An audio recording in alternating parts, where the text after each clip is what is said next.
Hey there folks, I am the Mighty Plantain. Thanks for checking out this video. Quick shout out to Will H. Thanks for giving me the heads up that this was actually available at Damon's in Waterville. Had to run out and pick it up. This is a collaboration between Lone Pine Brewing in Portland, Maine and the Holy Donut. Original location, I believe, in Portland, but they're a Maine-based donut company. And this is their Holy Donut Imperial Stout with donuts, strawberries, and chocolate-covered strawberry. Now, let's see, we're at 9% ABV, so this is a fairly heavy Imperial Stout in terms of the alcohol. Brewed with our friends at the Holy Donut and crafted using chocolate-covered strawberry donuts baked right here in Portland. Strawberries and chocolate added.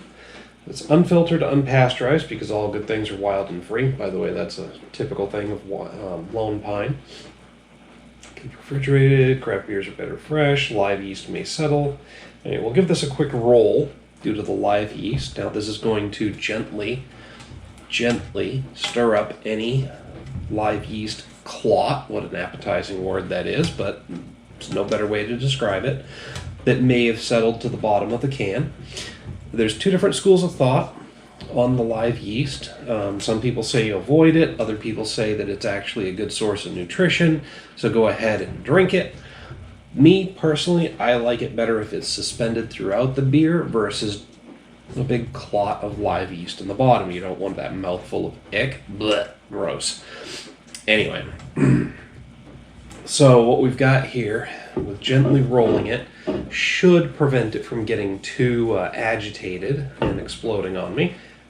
We're also going to give the top a couple of quick taps, and I do this with a lot of my beverages. It provides a cavitation action, which also creates nucleation points inside here while it's still pressurized, which should release some of that pressure because some of the bubbles are able to like nucleate off of each other. And it anyway, trust me, there's some science behind this that I can't really articulate right now, but it works. And then of course, pop the seal and then slowly open it. Just a few things you can do to kind of protect yourself from exploding a beer, even if you actually have aggressively agitated it instead of just gently rolling it. Holy shit, that is dark. Now, we've had a few of these beers from Lone Pine collaborating with the Holy Donut, and the Holy Donut has some amazing donuts. I'm going to give them credit for some delicious donuts, even though they have one that's modeled after Allen's Coffee Brandy, one of my nemeses, because all of their donuts, including the Allen's Coffee Brandy one, are delicious. I believe they are potato-based. At one point they were all potato-based. I believe they still are, but don't quote me on that because I didn't look them up directly before this video. And Lone Pine, of course, has a lot of really great beers, including several collaborations with the Holy Donut, and holy shit, there is no light getting through that. That is, I mean, even down here where you sometimes see a little bit of a glow from the LED coaster, there is like literally no light coming through. That is black as midnight. That's opaque. Completely opaque and beautiful. Absolutely beautiful. I didn't get a really great head on it, but what is there is maintaining itself. It's not fading. It's just kind of sitting there. The head looks fairly thick and creamy, and it's got that slightly brownish color to it. It's not gray. It's not white. It's not foamy. It's brown. Oh, this could be something else. Now, there's a little bit of a boozy aroma coming off of it. Again, 9% ABV, and it is an Imperial, so with live yeast in there, there's a possibility that it was canned at 9%, and if those yeast stayed active, it's possible it bumped itself above 9% in the can. So, you don't want to leave this one sitting around for too long, is what I'm getting at, folks. Not only that, but if the yeast are still live and there's still any food in here for them to digest, this could get really pressurized and you could be in trouble.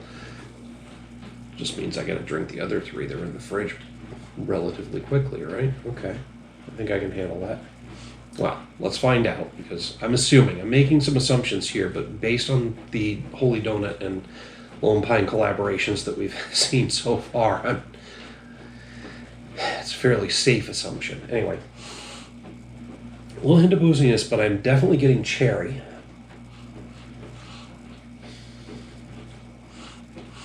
And some slightly roasty bitter notes that are probably the chocolate. I mean, it's probably the roasted malt, but honestly, it's a subtle cherry aroma with a hint of roasty bitterness that lends itself towards a chocolate character.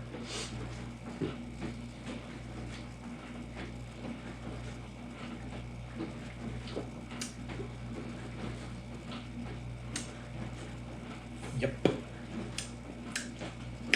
That is a roasty dark chocolate flavor. I mentioned that I was getting an aroma of booziness, but it's not nearly as intense in the flavor as it was in the aroma. Up front, nice heavy mouthfeel, by the way. Up front, it's just a nice big mouthful of chocolatey, roasty flavor. It's a little bitter on the back end, but then it quickly fades to a distinctly cherry flavor. Yeah.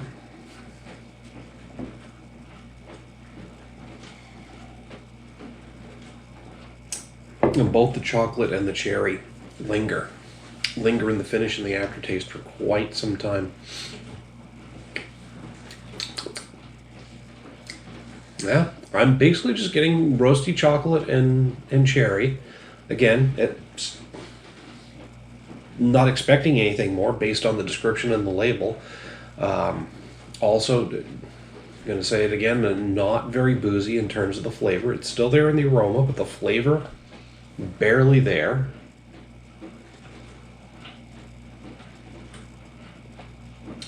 Impressive for a 9%. This is going down very smooth and easy.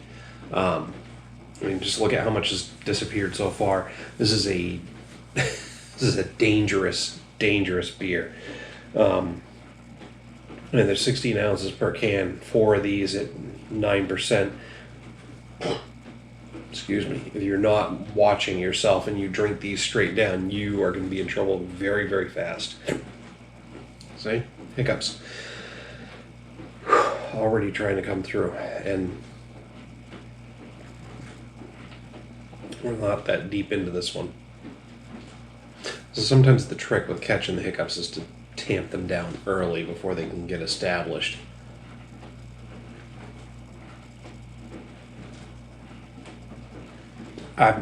Yep, just chocolate and cherry, like a dark chocolate cherry, like a cherry cordial in a glass. Not quite that far, but it's as close as you're gonna fucking get. It's making me hungry for the chocolate cherry Holy Donut. I want to know, well, I assume chocolate covered cherry, chocolate covered strawberry. Why do I keep saying cherry? I read it strawberry. I knew it was strawberry, and I keep going back to cherry. Huh. Well, anyway,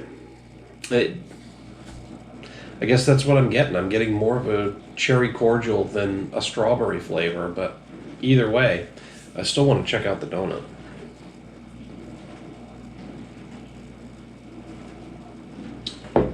I mean, sometimes cherry and strawberry can overlap, I guess. I don't know.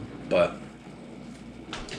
for me, I was getting the chocolate-covered cherry flavor when I started drinking it. And I'm thinking, I'm sure I read it as strawberry when I first looked at it, because I was reading it directly off the can. At what point did I switch over to cherry? Was it in the aroma or was it in the flavor? It's really odd. And no, I'm not drunk. I've had a beer so far, an 8.5% beer, 16 ounces. So at this point in the evening, I'm not at the point where my brain has gone fuzzy. I think I literally just overlooked it, and what I was smelling and tasting was cherry, so I went with that. Either way, it's a red berry, and I know, artificial strawberry and artificial cherry, night and day, and I'm sure the fruit itself, pretty much night and day. Strawberry tends to be more tart and tangy than most cherries, but anyway, it is what it is. I got mixed up on my strawberry versus cherry, but